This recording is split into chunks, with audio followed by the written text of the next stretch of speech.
How in the world did RollerCoaster Tycoon go from this to this? Hello, Tycooners! Today we're going to dive into the stark contrast between the incredible game that is RollerCoaster Tycoon 1 from 1999 and the most recent release from this franchise, if you want to call it that, in 2016 with RollerCoaster Tycoon World. I've been fascinated lately with the absolute doo-doo show that is RollerCoaster Tycoon World. I've got so many videos out on my channel where I make fun of the game, and I'm not going to stop doing that in this video. In fact, I'm going to break this video into two different parts. Part 1's going to be about the dramatic turn from great to bad. How we got from the amazing RCT1 to something that just stinks. And then part 2, I'm going to detail a couple of the key differences between the two games. And lastly, is there anything that RollerCoaster Tycoon World actually has that's better than the original RollerCoaster Tycoon? It's got one thing, I'm going to tell you about it at the very end. So let's start by going back about 30 years. Now, video games were quite different than they are now. In fact, they were basically completely different. Now, from what I've read, games were usually produced by either an individual person or maybe like a small team of people. And they really just did it for their own enjoyment. You know, college students, young adults, people who just were getting into programming and just making games. They just loved the art of creating games. And one of those games was RollerCoaster Tycoon, created by Chris Sawyer. It was released in 1999, and it was a hit. And I remember playing this game when I was like 9 or 10 years old. It was the first computer game I really ever got into. There was a really simplistic vibe to it. The barrier of entry was fairly low, meaning you didn't have to spend an hour trying to learn all the controls. You could just jump in, click to build a ride, click to build a footpath, and boom, you've got a whole theme park. And I believe that this is why this game was so popular. It was so simple. Anybody could do it. Now, of course, there's a lot of mechanics that you can kind of dive into that go into your park quality and the rating and all that. But as far as just controlling the game, how to build a roller coaster, very, very simple. Now, we all know what happened next. There was a sequel, and it was amazing. This was RollerCoaster Tycoon 2, and honestly, I think it was even better than the original. And this one came out in 2002, and it was also a big hit. And then in 2004, Chris Sawyer decided to step away to focus on creating other games. So Frontier stepped in and started developing the third installment, RollerCoaster Tycoon 3. Now, this was released in 2004 by Atari, and it was pretty good. It was very different, right? It was in 3D. There was this really cool feature, though, of letting you actually ride your coasters. That was so fun. I just remember building the most insane rides and hopping on them to witness the death firsthand. So that was the deal for a long time. We were all happy. We didn't need a fourth game, but there was always talk of one. And we started hearing rumblings, this and that, and then in 2014, a trailer dropped.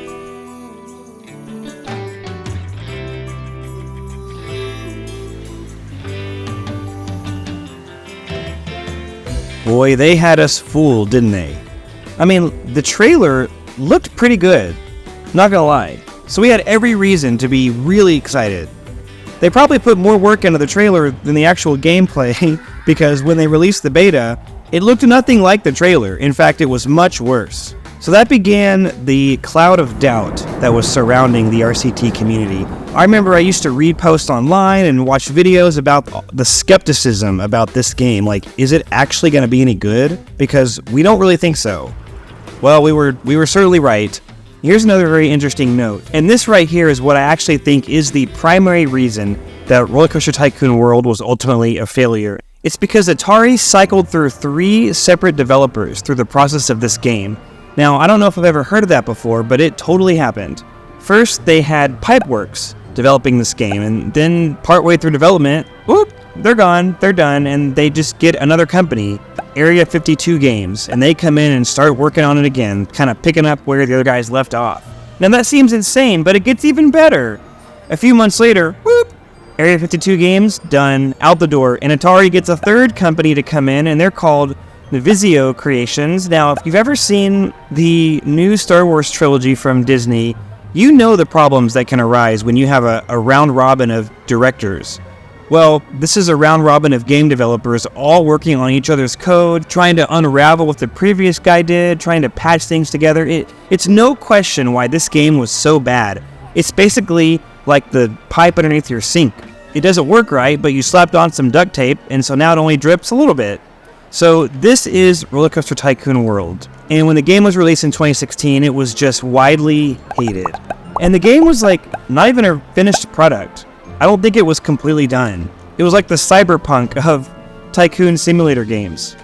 Another funny note is that Planet Coaster was released really quickly after RCT World, and it's actually a huge hit. Like graphically and mechanically, it's just a far superior product. And what I think happened is that Atari knew that Planet Coaster was coming, and I think they were hoping to try to get RCT World out faster, maybe? I don't really know. That's the best answer I could think of as to why they fired 2 developers and, kept postponing the release, and they ended up releasing a pile of doo-doo that they called the finished product.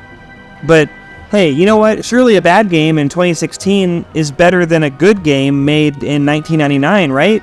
17 years previously? Well, with all the improvements to technology and software, it honestly doesn't make a difference. The original RCT1, created by one dude, is far better than this game from a major publisher with a multi-million-dollar budget. You know what? But let me show you. Don't just take my word for it. Watch this. I decided to, just for grins, to launch RollerCoaster Tycoon World and just let's try to play it. And let me just show you how bad it is. And it's kind of funny. I'm not making this up. I barely even got a chance to play it. Okay, watch this. So first of all, I got stuck at this loading screen for like 5 minutes. Even though it got to 100%, it just sat there. So I don't know what happened there. And then as soon as the park loaded, I just started drifting to the left. I triple-checked my keyboard. I didn't have any keys pushed. It just was on its own, just sliding to the left. I could not get it out of it. It was so frustrating.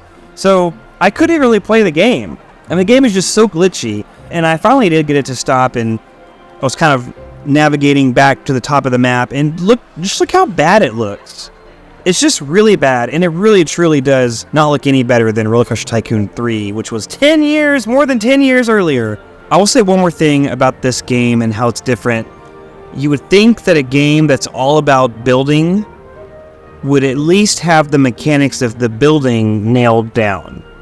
It's unbelievably terrible. When you actually sit down and play RCT World, when you actually try to build something, it's horrendous. You can't even place... I'm going to show you some footage. Look how difficult it is to place this restroom. It's all glitchy, and it's so sensitive. If I just move it a tiny bit, it jumps across the path, and it's not letting me place it very easily at all. It's very difficult. It's so buggy. It's not even funny. Okay, finally I placed it. Golly. It's so hard to place objects. And that just makes the game completely unplayable, and honestly, my interest is very quickly lost. It's just absolutely terrible. And I did promise at the very beginning of the video, I told you that I was going to try to find one thing that RollerCoaster Tycoon World has better than RCT1, and the only thing I could think of is the fact that you can ride your own rides in RollerCoaster Tycoon World, but that's also a feature that exists in RCT3, so it's not something that's unique to World. But that technology didn't exist in 1999. It just didn't exist, so you can't really knock on the original RCT. That just wasn't a thing yet.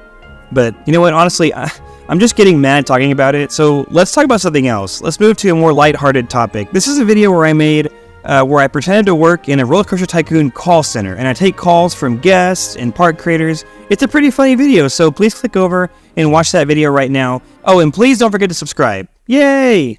I thought it would be simple, but my peeps keep dying and no one can swim. Do you think a fence might help?